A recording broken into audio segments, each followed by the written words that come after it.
Histoire 1. Il y a une petite supérette au bord de la route, non loin de chez moi.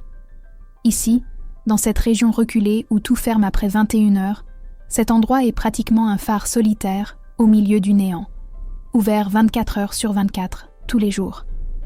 Il faut environ 25 minutes en voiture pour s'y rendre, moins si je suis pressée, ce qui, honnêtement, est souvent le cas. Pour ceux qui vivent en ville, c'est pratiquement comme aller au coin de la rue. Mon rythme de sommeil est complètement chaotique, alors je finis par fréquenter cet endroit plus souvent que je ne voudrais l'admettre. J'ai toujours pensé que mon visage ordinaire et sans charme m'aidait à passer inaperçu, mais je ne doute pas que les serveurs de nuit aient déjà mémorisé mon visage. Cela s'est passé il y a exactement une semaine, donc les détails sont encore frais dans ma mémoire. Il était un peu plus de minuit. J'étais plongée dans mon ordinateur, essayant de profiter de mon pic de productivité, cette période bizarre entre 21h et 3h du matin, où tout semble mieux fonctionner. Mais tout à coup, la faim m'a envahi comme une urgence. Impossible de l'ignorer. J'ai tout fermé et je suis partie chercher quelque chose à manger à 2h du matin. La route pour y aller est pratiquement une longue route de campagne. Pas vraiment une autoroute. Toujours déserte. Je n'ai croisé aucune voiture sur le chemin. Quand je suis arrivée, j'ai passé ma commande au comptoir et j'ai commencé à me promener dans le magasin en attendant. Le mélange de caféine et mon hyperconcentration agitée m'empêchent de rester immobile. Alors je faisais les 100 pas dans les allées quand j'ai remarqué quelque chose qui n'était pas à sa place. Au fond du magasin, juste devant les réfrigérateurs, quelqu'un était assis par terre. Les jambes croisées, le corps rigide, le visage tourné vers la vitre glacée, comme s'il étudiait quelque chose à l'intérieur. Mon esprit a même ignoré la scène pendant une seconde. L'absurdité ne semblait pas réelle, mais je me suis retournée pour vérifier, et il était toujours là. Un homme, assis par terre comme un enfant en méditation, fixant un réfrigérateur déconnecté de la réalité. Je ne voyais que son manteau marron usé et son vieux jean, pas son visage. Et j'avais besoin de voir son visage. Je me suis dirigée vers un autre couloir, avec l'intention de me retourner rapidement pour jeter un coup d'œil sans avoir l'air complètement idiot. Je voulais donner l'impression que je parcourais simplement les rayons, mais je n'ai pas très bien réussi. Car dès que je me suis retournée pour jeter un coup d'œil, il s'est retourné aussi, instantanément, comme s'il attendait que je le regarde. Je n'ai jamais vu quelqu'un bouger la tête aussi vite. Je suis restée figée. Et quand j'ai enfin pu voir son visage, j'ai tout de suite su que quelque chose n'allait pas. Vraiment pas. Ses yeux étaient tellement écarquillés qu'on aurait dit qu'il n'avait pas cligné des yeux depuis des heures. Sa lèvre inférieure tremblait sans arrêt, comme s'il était en train de geler.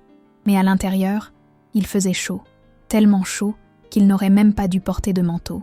La façon dont il tenait son corps était étrange, tendu, comme si s'asseoir par terre exigeait un effort physique. Et son expression, elle était vide, complètement, sans vie.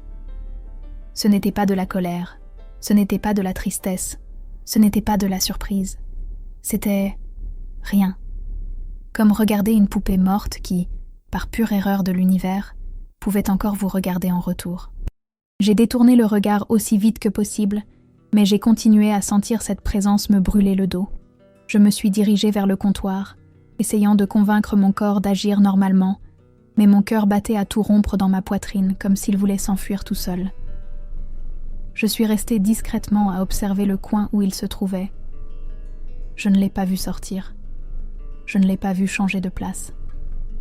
Je ne l'ai pas vu passer dans les couloirs. Quand mon sandwich a été prêt, je suis sortie aussi vite que possible. Je pensais avoir échappé. Mais en me retournant pour prendre la route, j'ai remarqué un mouvement dans le parking. Une silhouette qui courait. Vite, très vite. Sortant de l'entrée du magasin et se dirigeant vers le coin le plus sombre de la cour. Le manteau marron, c'était le même. Quand j'ai regardé à nouveau, il montait dans la cabine d'un vieux pick-up. Je ne voulais pas imaginer la raison de cette course soudaine à 2h du matin. Je voulais juste partir. J'ai roulé quelques minutes jusqu'à ce que les lumières de la station-service disparaissent complètement dans le rétroviseur. La route est redevenue ce vide effrayant, qui n'existe qu'à l'aube. Mais alors, des phares sont apparus derrière moi. Normalement, aucune voiture ne circule à cette heure-là.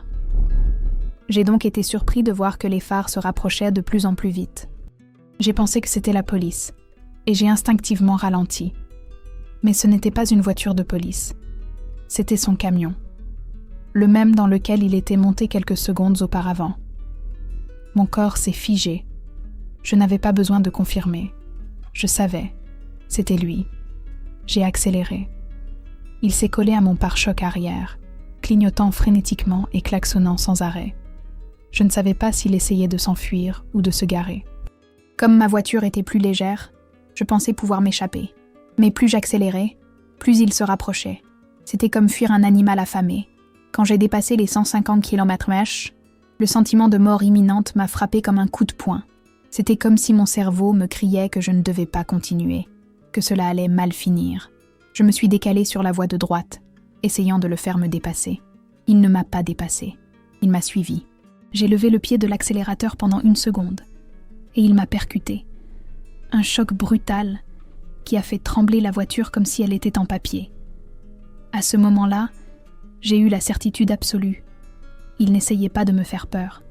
Il essayait de me tuer. Quand j'ai vu qu'il s'alignait pour me percuter à nouveau, quelque chose m'a envahi. Un réflexe, un instinct, le désespoir, je ne sais pas. J'ai brusquement dévié la voiture vers la gauche et j'ai freiné à fond. Le pick-up a filé à toute allure, a perdu tout contrôle, a fait plusieurs tours sur lui-même et a quitté la route, disparaissant dans l'obscurité du champ voisin. Mes mains tremblaient tellement que j'avais du mal à tenir le volant, mais j'ai conduit jusqu'à chez moi.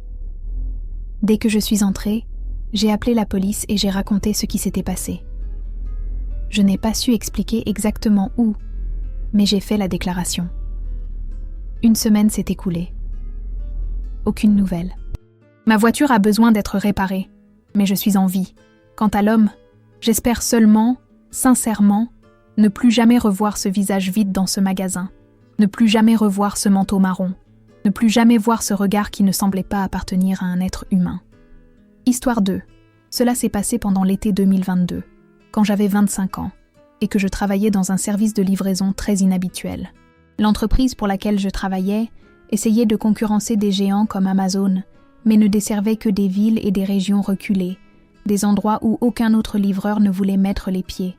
Je passais des heures sur la route, traversant des déserts, des régions isolées de l'intérieur des terres, des itinéraires qui apparaissaient à peine sur le GPS.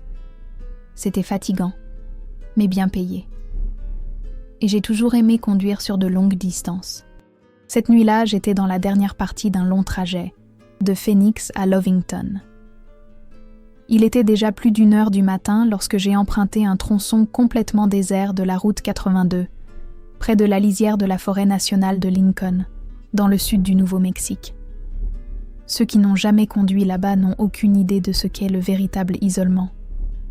C'est une route étroite, mal éclairée, entourée de kilomètres de néant. Vous pouvez rouler 20-30 minutes sans croiser le moindre phare. Et le détail le plus important de ce tronçon, il n'y a pas de raccourci. Il n'y a pas d'itinéraire alternatif. Si vous voulez traverser la région, vous devez emprunter la 82. C'est la seule route possible. J'écoutais un podcast sur des crimes réels, juste pour m'occuper l'esprit, quand j'ai pris un virage, et j'ai vu une voiture arrêtée sur le bas-côté. Une voiture rouge, un peu de travers sur le bord du gravier, avec ses feux de détresse qui clignotaient frénétiquement. Mon pied a même quitté l'accélérateur par réflexe. Lorsque mes phares ont éclairé le véhicule, j'ai remarqué une femme à côté, tenant son téléphone portable en l'air comme si elle essayait désespérément de capter un signal. Elle semblait nerveuse, agitée et seule. Ma première impulsion a été de continuer à rouler, non pas parce que j'étais insensible, mais parce que cette région, à cette heure-là, n'est pas un endroit où l'on peut faire confiance à des inconnus. Mais ensuite, j'ai pensé à ma petite amie, à ma sœur. Si elles avaient été là, coincées au milieu de nulle part, j'aurais espéré que quelqu'un ait le courage de s'arrêter. Et puis, je n'étais pas totalement sans défense. Sous le volant, coincé sur le côté, je transportais mon Glock 43. L'entreprise ne m'avait jamais dit que je pouvais être armée, mais elle ne m'avait jamais dit non plus que je ne pouvais pas. Et compte tenu des endroits où je passais, pour moi, c'était juste une question de bon sens. J'ai ralenti et baissé la vitre de quelques centimètres. Dès que je me suis arrêtée, la femme a pratiquement couru vers la voiture et a tiré la poignée qui était bloquée. Elle a dit qu'elle avait besoin d'être conduite à la prochaine station-service et que sa voiture était tombée en panne. Sa voix était tremblante et irrégulière, comme si elle était extrêmement anxieuse ou agitée. J'ai hésité. Tout ce scénario était bizarre. Mes larmes près de ma main me donnaient un faux sentiment de contrôle. Alors j'ai déverrouillé la portière. Elle est montée rapidement et m'a remercié d'un « merci beaucoup », traînant, sans vraiment me regarder. La façon dont elle parlait, elle semblait légèrement ivre ou trop somnolente. Assez étrange pour me mettre en alerte. Avant de démarrer, je lui ai posé quelques questions basiques. Si le moteur avait chauffé, si elle avait entendu un bruit, si elle avait heurté quelque chose. Mais elle éludait les questions, changeant toujours de sujet, répétant qu'elle voulait juste que je démarre. Plus elle parlait, plus mon mauvais pressentiment grandissait. J'étais sur le point de lui demander de descendre quand, pour une raison quelconque, j'ai regardé à nouveau sa voiture dans le rétroviseur. Et mon sang s'est glacé. Un homme est sorti lentement de derrière le haillon, comme s'il s'était caché là tout ce temps. Et avant que je puisse réagir, un autre type est apparu sur la route, juste devant mon véhicule, tenant quelque chose de long dans ses mains. Un câble, un tuyau, une barre. Je n'arrivais pas à distinguer. Mais quoi que ce fût, ce n'était pas bon signe. Il a commencé à marcher vers mon capot. C'est à ce moment-là que mon cerveau s'est éteint et que seul mon instinct a pris le relais. J'ai appuyé à fond sur l'accélérateur, sans réfléchir, sans regarder en arrière. Le corps de la femme s'est retourné d'un coup. Elle a crié et s'est retournée pour voir ce qui se passait. Puis elle a commencé à fouiller frénétiquement dans son sac, cherchant quelque chose à l'intérieur. Je savais ce qu'elle cherchait. Je le savais. Je lui ai crié d'arrêter. J'ai sorti mon Glock et l'ai posé sur le volant, sans le pointer directement, mais suffisamment pour qu'elle comprenne. Elle s'est figée sur place. Sa main est restée immobile dans son sac à main. Puis elle l'a retiré lentement. Elle a passé tout le trajet immobile, le regard fixe, le visage totalement indéchiffrable. Heureusement, nous étions à environ 30 minutes d'Artesia. Quand je me suis garée dans une station-service bien éclairée, avec 2 camions dans la cour, je lui ai demandé de descendre. Elle a refusé. J'ai trouvé une excuse. Elle a refusé à nouveau. J'ai alors perdu patience. J'ai tendu le bras, ouvert la porte et pratiquement poussé la hors de la voiture. Elle est tombée assise par terre, criant des mots incohérents. L'un des camionneurs s'est approché de nous, pensant probablement que je faisais du mal à quelqu'un. Je ne suis pas restée pour m'expliquer.